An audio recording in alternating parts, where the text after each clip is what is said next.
The Holy Bible, New King James Version, Luke 23. Then the whole multitude of them arose and led him to Pilate.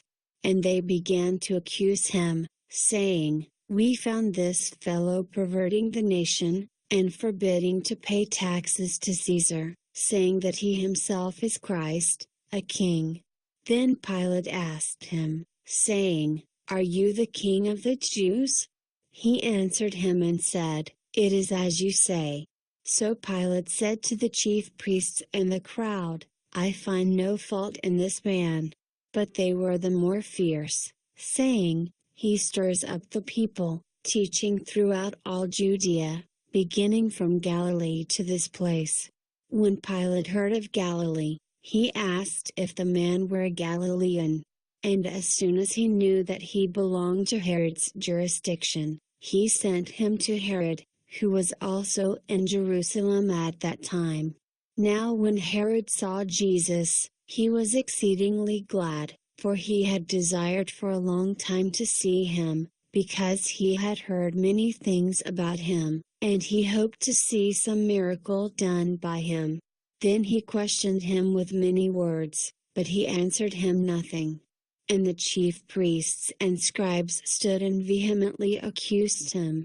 Then Herod, with his men of war, treated him with contempt and mocked him, arrayed him in a gorgeous robe, and sent him back to Pilate. That very day Pilate and Herod became friends with each other, for previously they had been at enmity with each other. Then Pilate, when he had called together the chief priests, the rulers, and the people, said to them, You have brought this man to me, as one who misleads the people. And indeed, having examined him in your presence, I have found no fault in this man concerning those things of which you accuse him. No, neither did Herod, for I sent you back to him, and indeed nothing deserving of death has been done by him. I will therefore chastise him and release him, for it was necessary for him to release one to them at the feast. And they all cried out at once, saying, Away with this man, and release to us Barabbas, who had been thrown into prison for a certain rebellion made in the city, and for murder. Pilate, therefore, wishing to release Jesus, again called out to them. But they shouted, saying, Crucify him, crucify him. Then he said to them the third time, Why, what evil has he done? I have found no reason for death in him. I will therefore chastise him and let him go. But they were insistent, demanding with loud voices that he be crucified. And the voices of these men and of the chief priests prevailed. So Pilate gave sentence that it should be as they requested. And he released to them the one they requested, who for rebellion and murder had been thrown into prison, but he delivered Jesus to their will. Now as they led him away, they laid hold of a certain man, Simon a Cyrenian, who was coming from the country, and on him they laid the cross that he might bear it after Jesus. And a great multitude of the people followed him, and women who also mourned and lamented him. But Jesus, turning to them, said, Daughters of Jerusalem, do not weep for me, but weep for yourselves and for your children. For indeed the days are coming in which they will say, Blessed are the barren, wombs that never bore, and breasts which never nursed. Then they will begin to say to the mountains, Fall on us, and to the hills, Cover us. For if they do these things in the green wood, what will be done in the dry? There were also two others, criminals, led with him to be put to death. And when they had come to the place called Calvary, there they crucified him, and the criminals, one on the right hand and the other on the left. Then Jesus said, Father, forgive them, for they do not know what they do. And they divided his garments and cast lots. And the people stood looking on. But even the rulers with them sneered, saying, He saved others, let him save himself if he is the Christ, the chosen of God.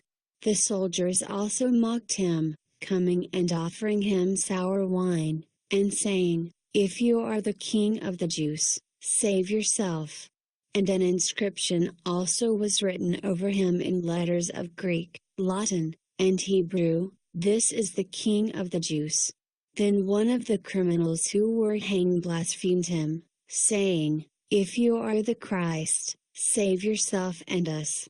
But the other, answering, rebuked him, saying, "Do you not even fear God, seeing you are under the same condemnation?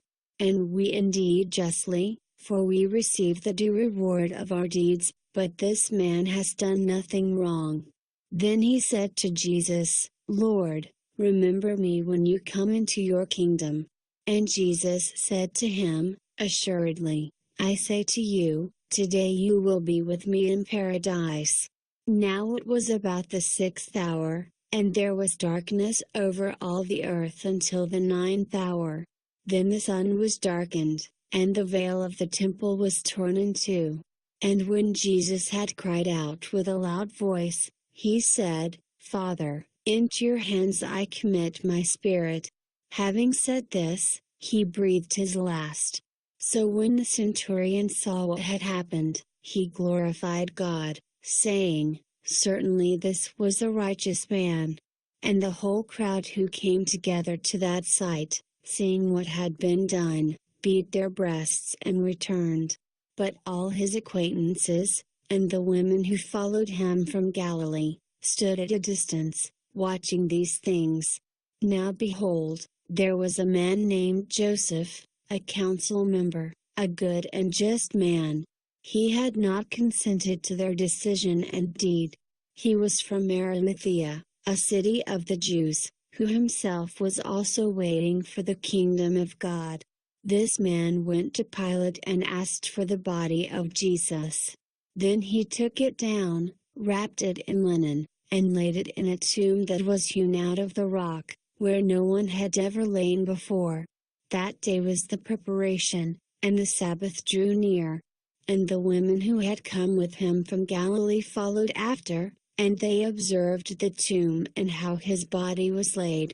Then they returned and prepared spices and fragrant oils. And they rested on the Sabbath according to the commandment.